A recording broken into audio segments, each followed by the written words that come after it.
Dito rin sa Kalatang 7, ang ganda ng 1 at 2. At kung iyong sasabihin sa iyong puso, paano malalaman namin ang salita na hindi sinalita ng Panginoon? Pagka ang isang propeta ay nagsasalita sa pangalan ng Panginoon kung ang bagay na sinasabi ay hindi sumusunod. At sumusunod din nangyari ay hindi sinalita ng Panginoon. Ang bagay na yaon, ang propeta yaon ay nagsalita sa kahambugan. Huwag mong katakutan siya. Palakpakan natin ang ating mahal na Jesus. Ano sabi mga minamahal? At kung inyong sabihin sa inyong puso, paano malalaman namin ang salita na hindi sinalita ng Panginoon? Pagka ang isang propeta ay nagsalita sa pangalan ng Panginoon, kung ang bagay na sinasabi ay hindi sumunod ni mangyari, ay hindi sinalita ng Panginoon ang bagay na iyon, ang propeta niyon ay nagsasalita ng kahubugan, huwag mong katakutan siya. Palakpakan natin ang ating mahal na Panginoon. Everybody shout, praise the Lord!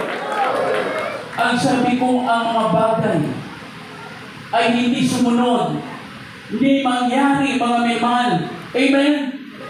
Subalit mga minamahal dito sa banal na gawain natin, napatunayan natin mga minamahal, ang lahat ng sinabi, sinalita ng ating banal na propeta mga minamahal, ito'y may nangyari, ito'y bagay na mga minamahal na sinusundan ang kapangyarihan ng mahal na Panginoon. Amen? Amen? Kaya madali palang malaman. Amen? Kaya pala mabalitaan natin sa mga news, mga minamahal, pag nag-declare na propeta, sumunod na mga buwan, nandun na sa kulungan. Anong sabi? Yung mga bagay ay hindi sumunod, hindi mangyari. Subalit tayo pinagpala ng mga kapatid. Ang pagbabago ng ating buhay, kagalingan ng ating karamdaman, all of those mga minamahal are prophets reward. Amen. Ito ay reward ng mahal na Panginoon sa kanyang mga propeta na nakakamtan natin. Ang kapangyarihan binigay ng ating mahal na Panginoon ay nakakamtan natin. Amen.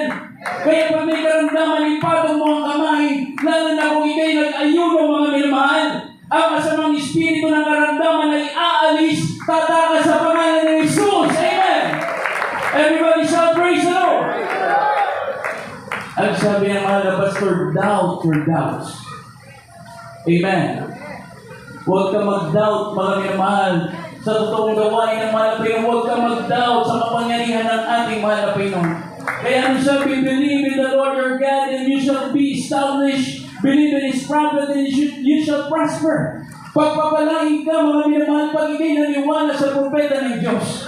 Amen. And you will be established, ang sabi mga minamahal, if you believe in the Lord your God. Amen. Una ang mahal na Panginoon, pangalawa ang kanyang propeta. Amen. Nung mga bago pa lang tayo sa banal na gawain na hindi natin maintindihan, ano ba yung propeta? Amen. Ito'y nasusulat mga minamahal sa banal na gawain at inutos ng ating mahal na Panginoon. Sinilita mismo ng ating pinakamamahal na Panginoon. Ang sabi mga minamahal, He that receiveth you, receiveth me. Amen. Ang sabi ng mahal na Jesus, He that receiveth the prophets, receiveth me. Amen. Amen. Amen. Basahin natin magkasunod na talata. Matthew chapter 10. Ito sa mga ng Mateo, Pakalatang 10, Talatay 41, balik sa 40. Ang tumatanggap sa isang propeta dahil sa pangalan ng propeta ay tatanggap ng ganti ng isang propeta. At ang tumatanggap ng isang taong matuwid dahil sa pangalan ng isang taong matuwid ay tatanggap ng ganti ng isang taong matuwid. Ito po sa 40. Ang tumatanggap sa inyo ay ako ang tinatanggap. At ang tumatanggap sa akin ay tinatanggap ang nagsugo sa akin. Amen. Amen. Ang sabi sa Ingles, mga minamahal, He that receiveth you, receiveth me. And he that receiveth me, receiveth him that sent me. Amen. Malinaw mga minamahal, he that receiveth a prophet in the name of the prophet shall receive a prophet's reward.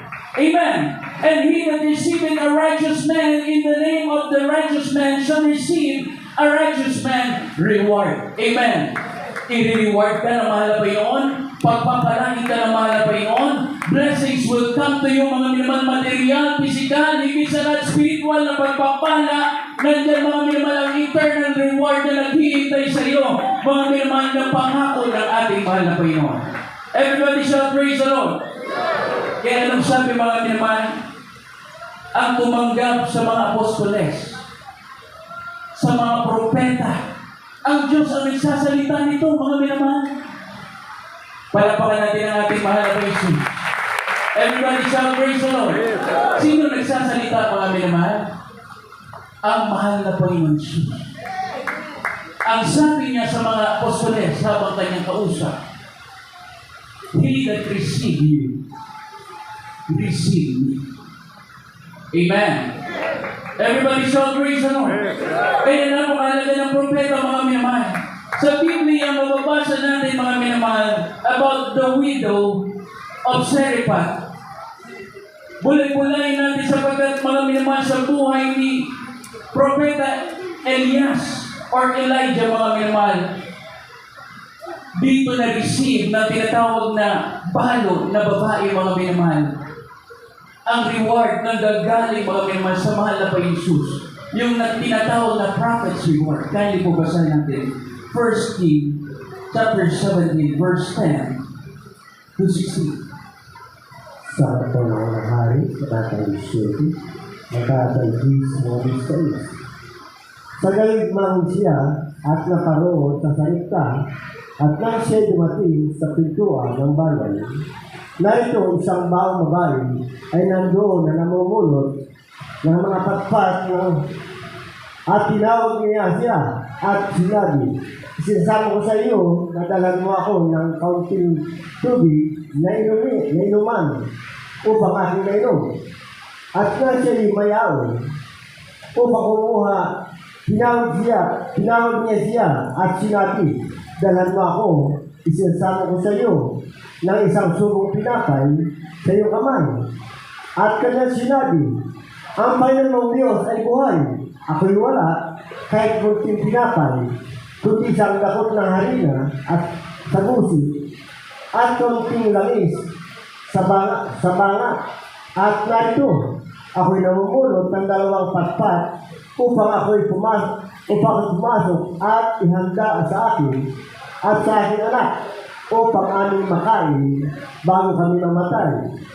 At sinabi ni Elias sa kanya, "Huwag kang matakot, lumahon ka at gawin mo ang iyong sinabi, ngunit igawa mo muna ako ng munting pinapay at ilabas mo sa akin na pagkatapos ay gumawa ka para sa iyo at para sa iyong anak. Sapagkat ito ang sabi ng Panginoon ng Diyos ng Israel, ang gusi ng harina ay hindi makukulangan o ang banga ng langis man ay mababawasan hanggang sa araw na magpaulan ng Panginoon sa ibabaw ng lupa." At siya'y umaon at ginawa ang ayon sa sinabi ng Elias at kumain ng babae at siya at ang kanyang sambahayan ng maraming araw. 16. Ang gusi ng harina ay hindi nakulangan o ang banga ng langis man ay nabawasan ayon sa sinalita ng Panginoon na kanyang sinalita sa magitan ni Elias. Palapakan natin ang ating mahal na Jesus. Everybody shall praise the Lord.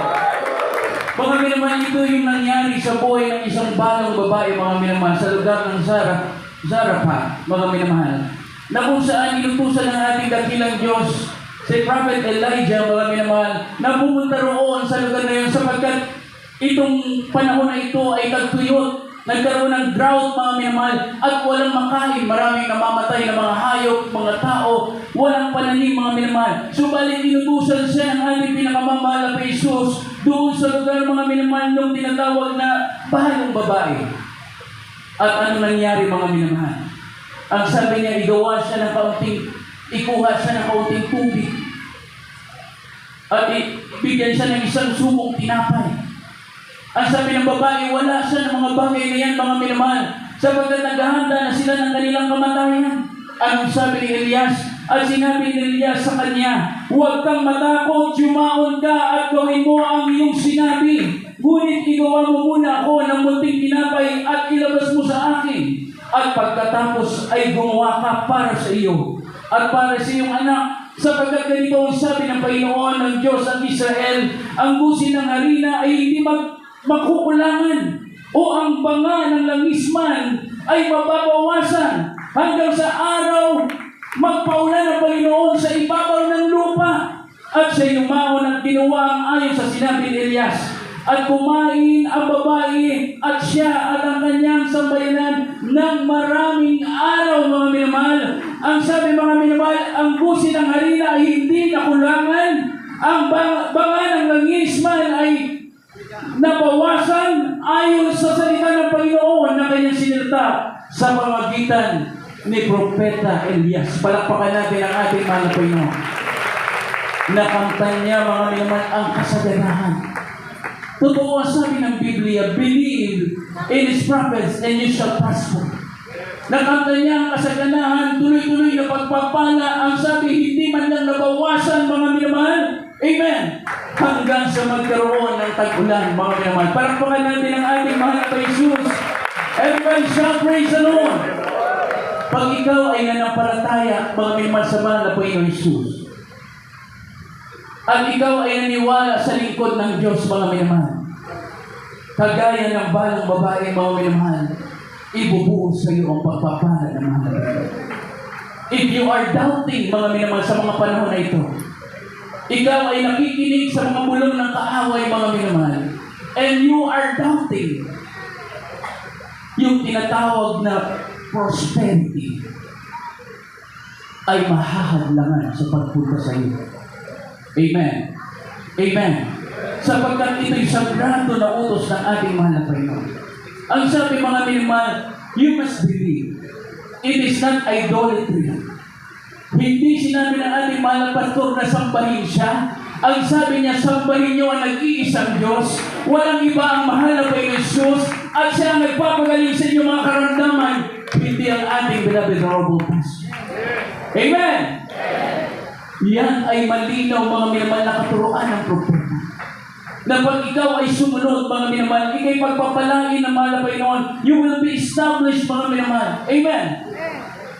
Kaya anong sabi, mga minamahal, ang pagsunod sa propeta ay pagsunod sa salita ng Diyos. Amen. Basahin natin Hosea chapter 12, verse 13. Kindly now. Ito sa Hosea, Kabanata 12, talata 13. At sa pamamagitan ng isang propeta ay sinampa ng Panginoon ng Israel mula sa Ehipto. At sa pamamagitan ng isang propeta, siya ay naingatan. Amen. Ingatan. Naingatan. Ang sabi dito, mga minamahal, sa English, and by a prophet, the Lord brought Israel out of Egypt, and by a prophet was he preserved. Amen. Ang sabi sa Tagalog, mga minamahal, at sa pamagitan ng isang propeta, ay sinampa ng Panginoon ang Israel mula sa Ehipto, at sa pamagitan ng isang propeta, siya'y iningatan, mga minamahal. Palakpakan natin ang ating mahal na Panginoon.